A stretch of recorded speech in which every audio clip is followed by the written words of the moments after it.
So welcome to my Nintendo Switch collection video. Terrible already. Usually I do mental health videos, so this is new territory for me, but I really want to delve into the gaming content world. So bear with me if it's terrible. I'm literally going to list through them and talk a little bit about each of them. I mean, hopefully not too long. Let's dive in. So first of all, Animal Crossing. Big one, especially for the pandemic, although I haven't touched it in probably about a year now. Atelier Mysterious Trilogy. Really got into these after Ryza. And then Ryza 2. Atelier Sophie 2. I think the Atelier games are really good and relaxing games. Let's do some mental health stuff as well. It's very relaxing. It's quite wholesome for me anyway.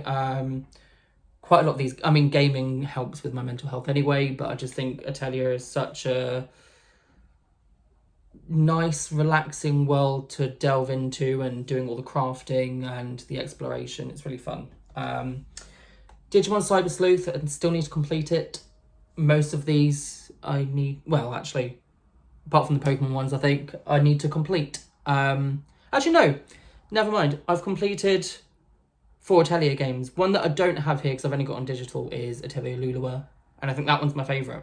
But I think the trouble is, like ADHD and stuff, that novel, like, first 10 hours of the game, then you're like, I want to try something else now. Story of my life. And then Brain Training. Used it once. Says a lot.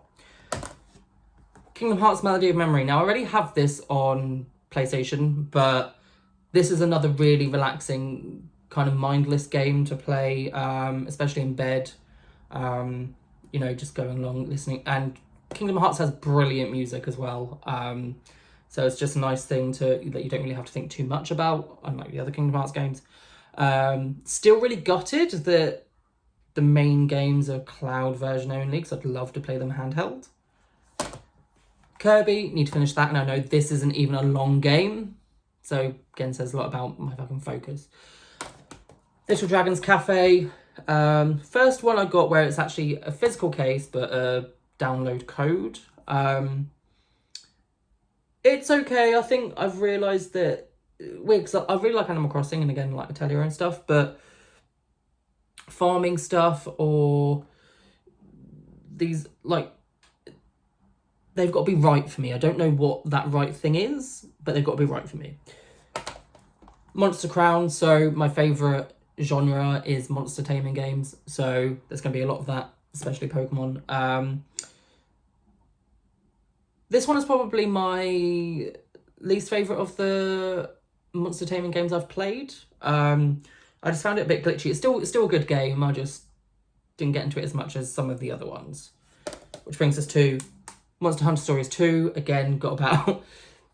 We're seeing a pattern. Got about 10 hours in and then dropped it. I think sometimes I get overwhelmed, especially open world stuff. Like, because part of me wants to just do the story, but part of me wants to explore.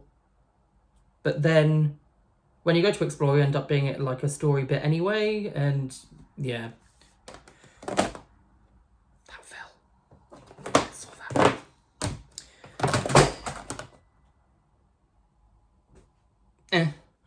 Nexamon Extinction. I have the other one. I'm actually...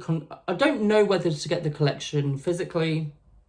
Because it's not separate. It's not like separate on the cart. So I'd essentially just be paying for the case and the cartridge, even though I already have the games.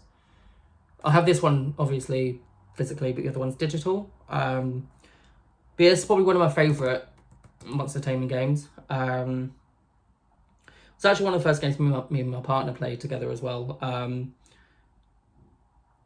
Yeah, and I think it's got a good range of monsters as well. I think 308, over 380, so it's got a good variety there.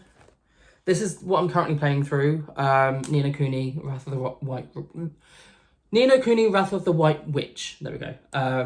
But this is another one where I put it down.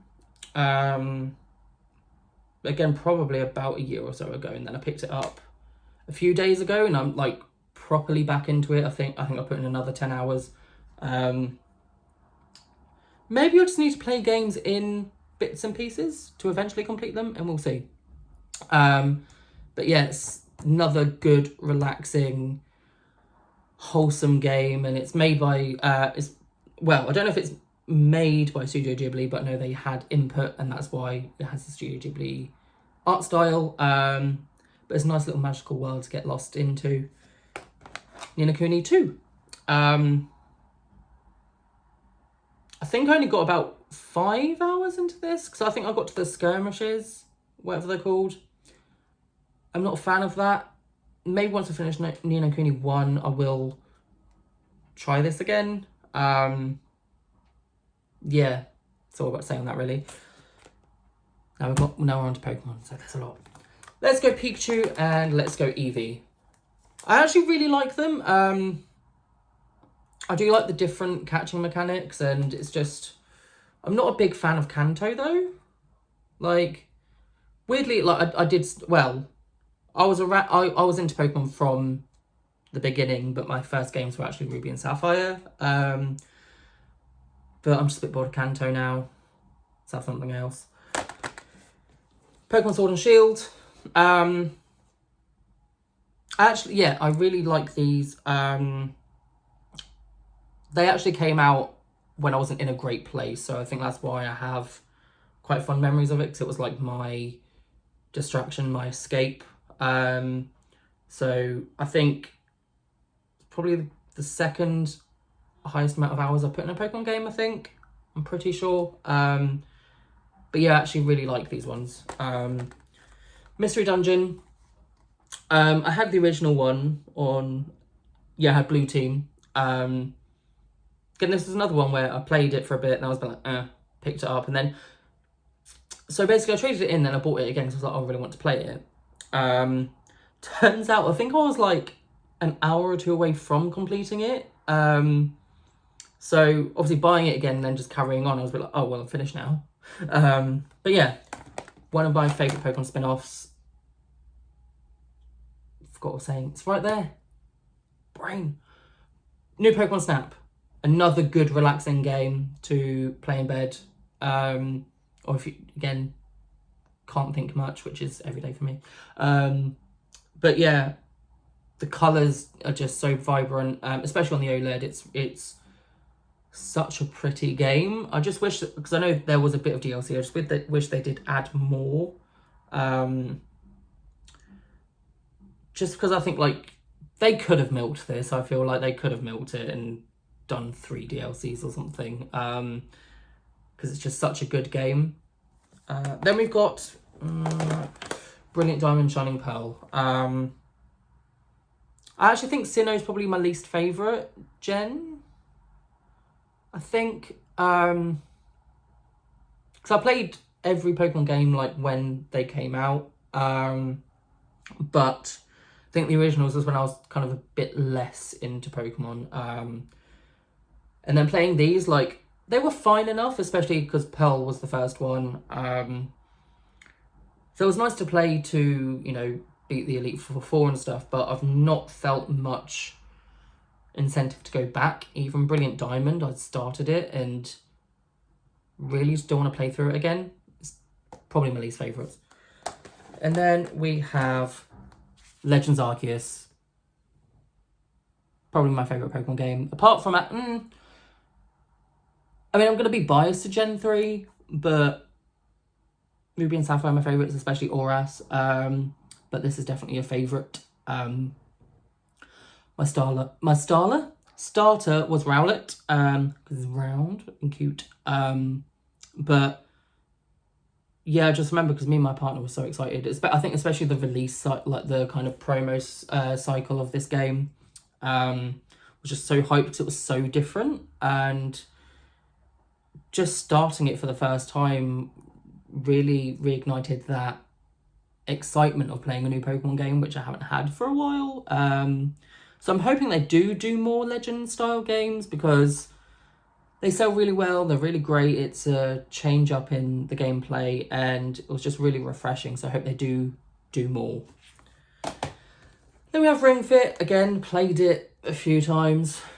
Then I couldn't be asked because of fitness. Probably should try it again. Super Mario 3D All-Stars. Did not play it much. That's it. Sunshine was fun on the GameCube when I had that, and Galaxy was alright for a bit, but yeah. Next is Temtem, another great monster taming game. I think I'm on the 3rd or 4th island. It's really enjoyable. I was a bit hesitant to buy it because it's an MMO, sort of MMO. But you can actually play it as a single player, especially the main campaign anyway. It's very challenging. I keep saying not very professional. It's my first video doing this. But the monsters are great as well. Favourite's Platypet. So cute. Which is actually, I think, was a fake mon before, and then they put it in here. But yeah, highly recommend this one. Now, a game that I do not like and I kind of regret buying. Witch Spring 3. Because I like the Atelier games, I was like, oh, there are other games like Atelier, and people were recommending this one. But I think it's a port of a mobile game, and you can tell it's a port. And just, I don't know, I just got bored quite quickly. I think games need to like really grab me to, because, you know, like, we'll be moving on to the next games and say, actually, you know what, let's move on. Don't like that game. Xenoblade Chronicles. Very, very long games. Now, so I have this one and number 3, but I don't have 2. But I did have 2 when that came out, but then I traded it in. But now I'm thinking of getting it again. But I bought this one the beginning of the year, and the combat just wasn't good for me. I didn't really enjoy it. But then moving on to number 3, it looked really good, and I was a bit like, oh, I don't know, because I, like, you know, again, traded in number 2, picked that one up and wasn't really feeling it. But actually this one's very enjoyable, but it's another one where, again, I've put 10 hours in and I still need to carry on.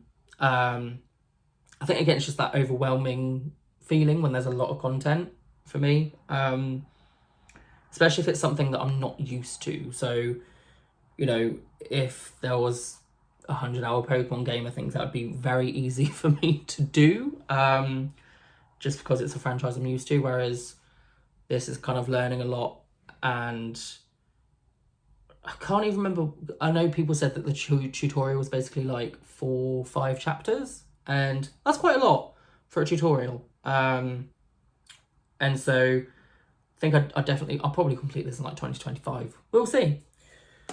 Next is Yonder, another relaxing game. Something where I might play it like half an hour at a time, but I still haven't played it much. It's another one where I traded it in and then decided to buy it again, just because I've got a lot more into my gaming again in the past year or so, where I have been delving into more games. I think with Divergence and my mental health and stuff, I did like to just stick to stuff I knew, like Pokemon, Kingdom Hearts and things like that. But since delving into new franchises, I'm enjoying other games a lot more, which brings us on to the last Switch game, Yokai Watch 4.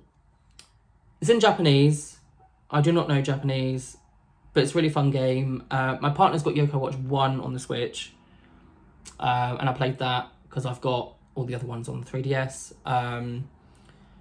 And completed the one, Yokai Watch 1 on the Switch, and I think put about 60 hours into that. This one I'm about 20 hours in, and I think Yokai Watch has become one of my new favourite franchises. I especially love Komasani, he's so cute. But yeah, it's another quite whimsical, magical world to get lost in. And I think Yokai Watch is probably the series I've played the most this year. Because I downloaded Yokai Watch 3 for 3DS before the eShop shut down because the physical copies are so expensive for that. And I think I've put about 75 hours into that alone. And yeah, I think I actually prefer the befriending mechanic over Pokemon. Just because, like, I know a lot of people don't like RNG, but for me, I think the befriending mechanic gives you more incentive to battle. Whereas, I mean, I probably don't make any sense, but with Pokemon, you go into battle, you relatively know you're going to catch it if you've got decent balls. No. But whereas this, like, it's very much like you don't know if you're going to get them, so you end up battling more and trying to find the different yokai as well, because they're not just out in the open. Which is another thing. I actually think I prefer random encounters. Although, Yokai Watch isn't quite random encounters, I don't think, because you search with your watch, but you can be like, oh, well, I'm not going to complete it, so I end up going into the battle. So I don't really know. I think it's like a mix. I have no idea. But yeah, these are my Nintendo Switch games, my physical ones anyway. I hope the video was okay. I have no idea how it went.